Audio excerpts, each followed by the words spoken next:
7.442 billion people in the world, but you're one in a million. They ain't never seen, no, nothing like you, no, nothing like you. A diamond in the rough, yeah, you're shining like a star, yeah, lighting up the world, just being who you are. Cause they ain't never seen, no, nothing like you, no, nothing like you. Hey, don't be afraid to shine.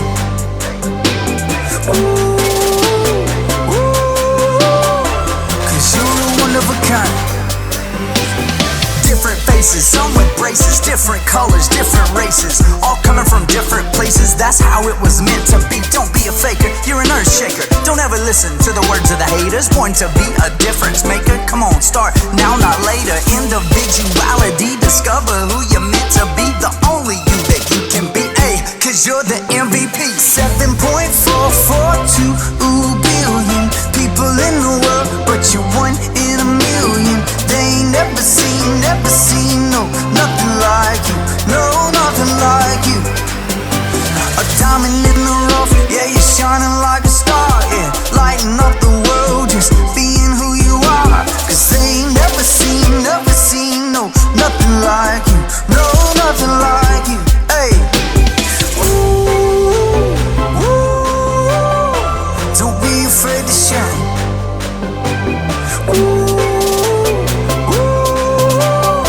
Cause you're a one of a kind. There's 7.442 billion people in the world, but you're one in a million. They ain't never seen, no, nothing like you, no, nothing like you. A diamond in the rough, yeah, you're shining like a star, yeah, lighting up the world, just being who you are. Cause they ain't never seen,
got to see what you see.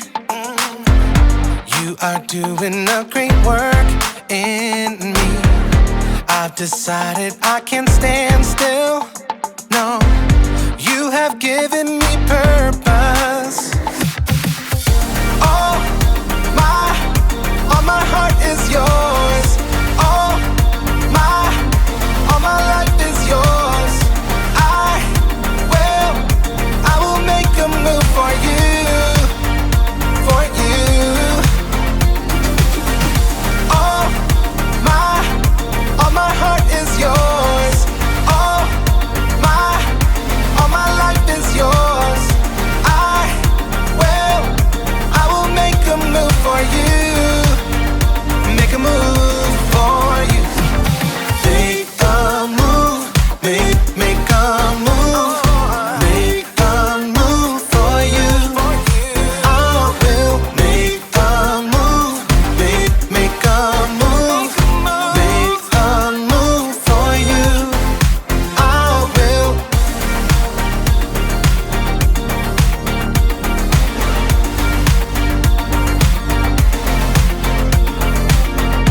I'll take up the call to serve you. You have given me a job to do. I wanna love the world just like you. Yeah, you have given me purpose. All my heart is yours. All my life is yours. I will make a move for you, for you. All my heart is yours. All my life is yours. I will make a move for you. Make a move for you. Make a move. Make a move. Make a move for you. I will make a move. Make a move. Make a move for you. I will.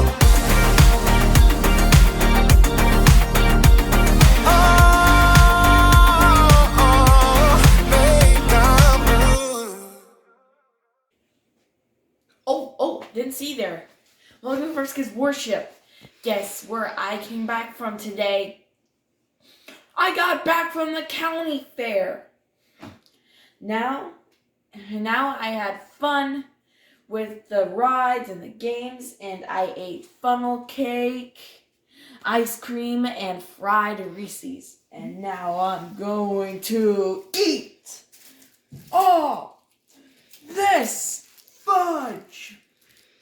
But does the Bible want me to be greedy? Let's check it out.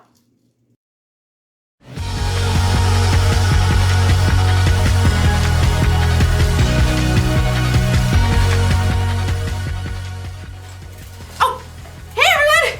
Oh, I'm Erica. I hope you don't mind I get into shape while we do this. Exercise is important, you know, or of course. I mean, I'd rather be riding my bike outside right now, but the weather isn't cooperating. But that's okay, because I can ride this bike inside! Ooh, see that? I'm showing contentment. Contentment is learning to be okay with what you have. So, I'm okay with this stationary bike. You know, they've made all kinds of advancements with stationary bikes. I want one of those bikes that has all those different settings where you can make it feel like you're going like uphill or downhill. Whee! No, you know what I really want? I want one that has a TV screen in the front so it looks like you're riding a bike through mountains or next to the ocean. Maybe I can use my laptop. Paris, France. C'est magnifique. Ooh, I want a bike that comes with a built-in trainer. Someone to like pump me up while I ride. Come on, Erica. You can do it. That bike won't pedal itself. Yeah, move. I can do it. Too bad all I got is this old thing. All it does is pedal. In today's story, we'll hear about a king who always wanted more and more and more. I kind of feel like him right now. It's not fun. What are you slowing down for? You've got to keep moving if you're going to make it all the way to Paris. You want to see the Eiffel Tower, don't you? Oui! I can hear Okay. you. Move. I will Move. see you in Paris! Move.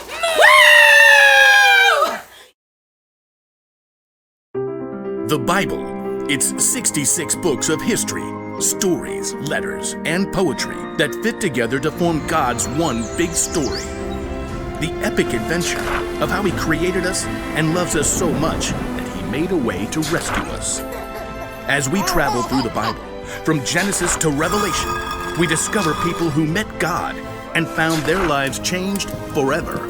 Now, for an amazing story. Inspired by the book of 1 Kings, chapter 21. After David and Solomon, many kings ruled the lands of Judah and Israel. Some of them listened to God, but most did not.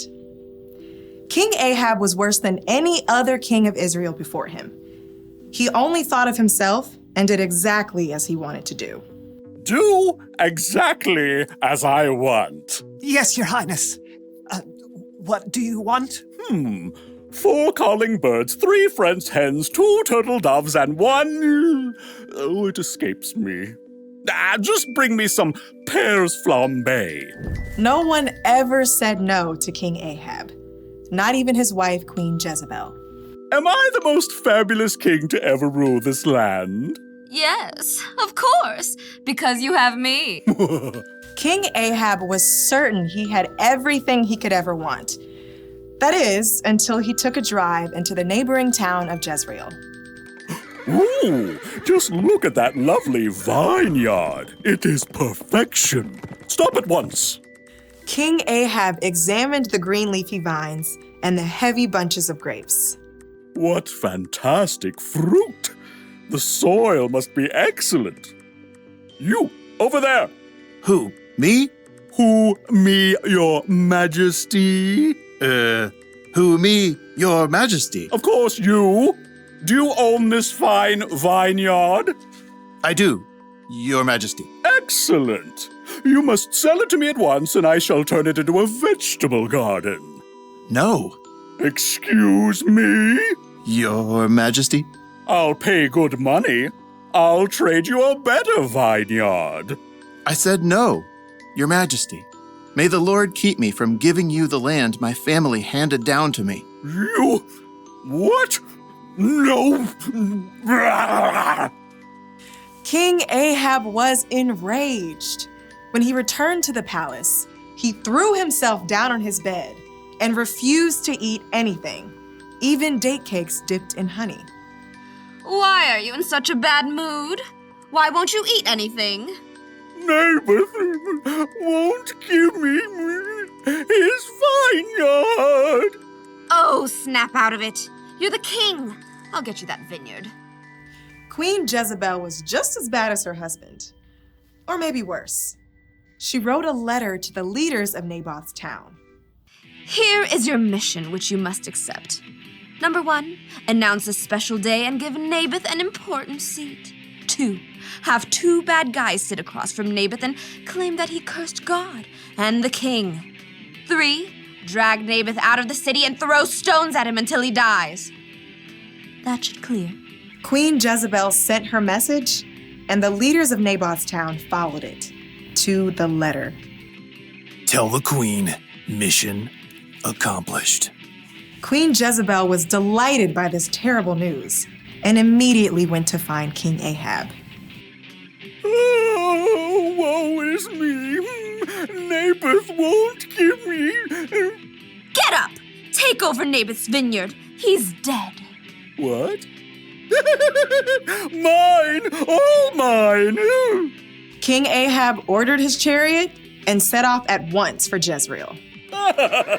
We'll rip out these annoying vines, plant peas, parsnips, potatoes.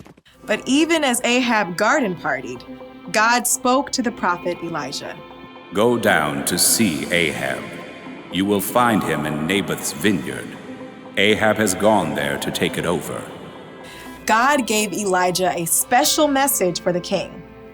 Elijah had faced Ahab before and knew the king would not be pleased to see him. Okay, here goes. Elijah traveled to Jezreel and found Ahab in the vineyard. Pull out that row of vines. Dig up the soil. King Ahab. The king turned. His eyes narrowed as he spied Elijah. My enemy, you found me. The Lord says, haven't you murdered a man? Haven't you taken his property? No, not me personally. And now he doesn't need it anymore. So you've done what is evil in the sight of the Lord. The Lord says, I am going to bring horrible trouble on you. You have caused Israel to sin. Oh. For once, Ahab listened to a message from God. He tore his clothes, a sign of great sorrow for what he had done. He put on the clothing people wore to show sadness. No food. Not even date cakes dipped in honey? Not even date cakes dipped in honey. King Ahab and Jezebel had made themselves miserable, taking more and more. And in the end, both of them paid for it.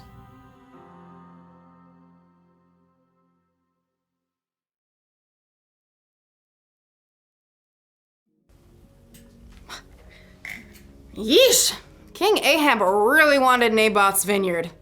It's okay to want things, but Ahab wanted it so badly that it made him miserable. He even refused to eat. Has it ever happened to you? Have you ever wanted something so badly that it was all you could think about? Maybe it made you like super sad when you couldn't get it.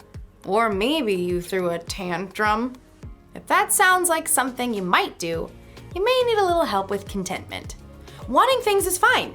It gives you something to work toward or to look forward to. But when you want more and more and more and more, it can make you feel like Ahab.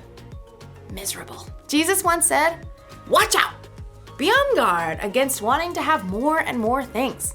Life is not made up of how much a person has. Jesus knew there is so much more to life than the stuff we have. There are memories to be made, adventures to be experienced. Ooh! There are relationships to be grown with God and with others. These are things that will last long after the stuff we wanted has broken or gone out of style. So it's okay to want things, but here's the one thing to remember. Wanting more and more can make you miserable. So maybe one day I'll get a stationary bike with a few bells and whistles, but in the meantime, I'll ride this one and imagine it's springtime in Paris. Move, move, move! My imagination is very vivid. Au revoir! Oh, now I get it. I can't have sugar all the time because, well, I'll get a sickness called diabetes. And I'll get zits on my face, and I'll be fat and ugly. And then I'll be laughed at, and I'll be bullied, and I'll never graduate school because, well, I look ugly.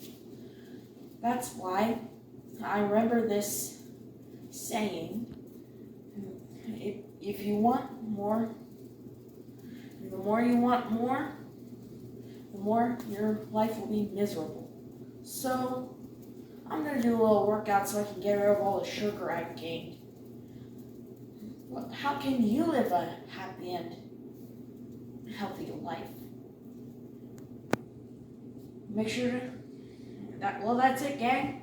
Make sure to click like and subscribe and leave a comment because this is Spencer signing off. Bye.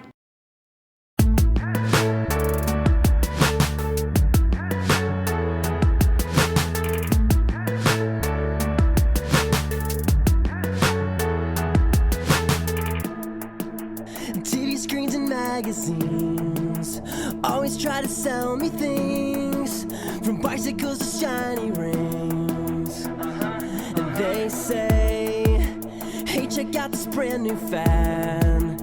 It's something that you gotta have. They kinda make me wanna laugh. 'Cause contentment is isn't found in possessions. I think they've got the wrong impression.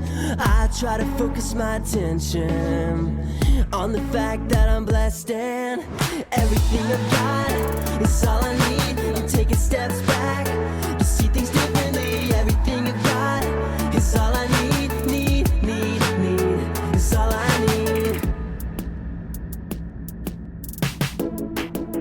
Hey, I must admit that sometimes I want what my friends have.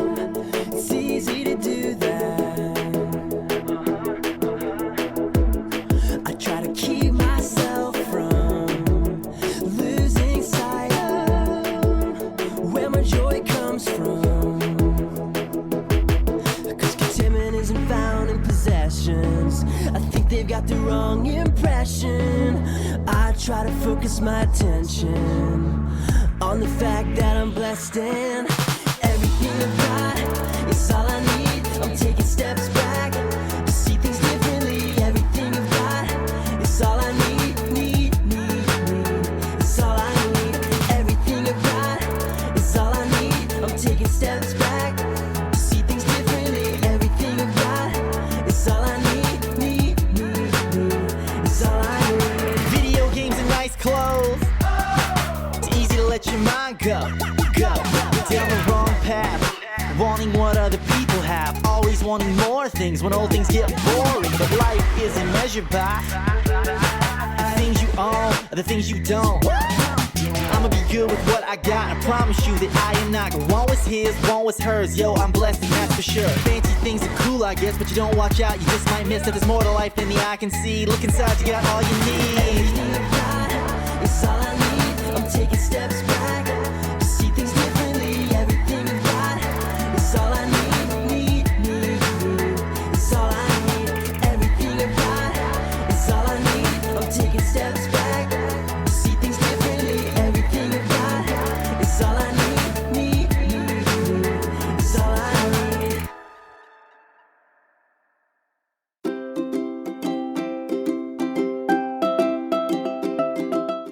Hi, I'm Pastor Lois, and I'm so glad that I get to be part of how you're growing in Jesus and learning how to be more like Jesus every day. And I want to talk to you today about what you see beside me. You've probably, if you've ever been to a grocery store, seen something like this. I call it the candy counter. And what happens is, when you get to this point, you're pretty sure you absolutely need one of those. You are so fun to be around, and I want you to hear that what you want is not bad, but wanting too much of anything can be a bad idea. That's what happens to King Ahab when he wants Naboth's vineyard, right? When you want something that is so much more. Now imagine that not only does King Ahab own this candy counter, he owns an entire store, like a warehouse-sized store full of candy. And you're eating your one and only piece of candy, and he wants that. Now, I don't know about you, but that would frustrate me because he has all the candy he wants. Why should he want more? What is your favorite candy? Do you have a favorite? When you get your Halloween candy and you look in, you go, oh, that's the one. I want to keep that one. And is that the one your brother or sister or parents always want? Well, I'm going to tell you a story about my cousin. Now, my cousin Ricky and I grew up in two different houses in two different states. In my house, Aunt Wanda lived with me, and Aunt Wanda made sure that we always had a drawer in the refrigerator that always had candy bars in it. Her theory was that if we got all the candy we wanted, we wouldn't want it so much because it wouldn't be unusual. Now, Ricky's parents had the opposite opinion.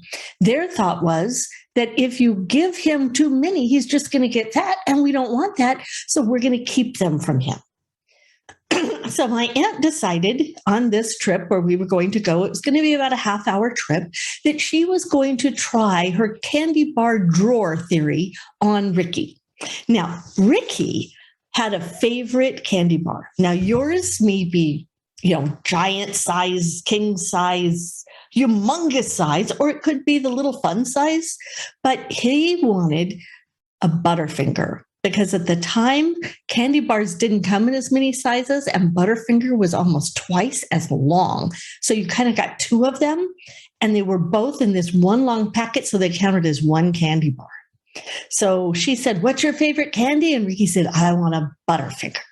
And she said, "Not a problem. I like Butterfingers too." She says, "Now you may get as many as you want, but you must eat them before we get to our destination. However many you get, you're going to eat all of them." And so he got 6, which would be like one every 5 minutes, right? So he thought he could do that. Well, he ate 4 and he was enjoying them. By the end of 4, he said, "I think I'm getting kind of full." And Wanda said, "But you said you would eat all of them. That was the reason I bought them, because you were going to eat them all before we got to our destination." Well, Ricky was starting to look a little green around the gills because that's a lot of candy, right? And so he says, "Okay." And he eats about half of the fifth one. And he finally gets the 5th one down and we're almost to our destination. And she says, "Nope, you have to eat them all." And so he starts in on number 6. And I'm not sure he's going to make it to our destination, if you know what I mean. And finally, he ends up having to wait in the car to finish that last one before he can come in. He learned an important lesson this day that it would be good if King Ahab had learned. And that's that wanting more and more can make you miserable. He was miserable the rest of the day. And for years after that, if you asked him if he wanted a Butterfinger, he'd say, "No, I don't want anything to do with the Butterfinger," because he wanted more and more, and that made him miserable. When you go to the store this week, I want you to look at the candy counter. If it's not this week, the next time your mom and dad go, and I want you to try something. When we feel we have to have something, gotta have it. I mean, gotta have it, gotta have a Butterfinger, right? Instead, I want you to practice self-control and walk away. I want you not to beg or plead or ask for it. And do that not just with the candy, but with everything in the store. Go on a whole trip where you don't ask for anything. And then walk away and see if you didn't leave feeling good about yourself, because that self-control is going to change the way you feel on the inside and keep you from being miserable. So that's my prayer for you, that God would help us all, me too, keep our wants in check. And so that's my prayer. As you do this, I want you to practice it by going to the store with your parents and then not asking for anything. And then you will know you're not going to be just like King Ahab, and you're not going to be miserable. See you next time.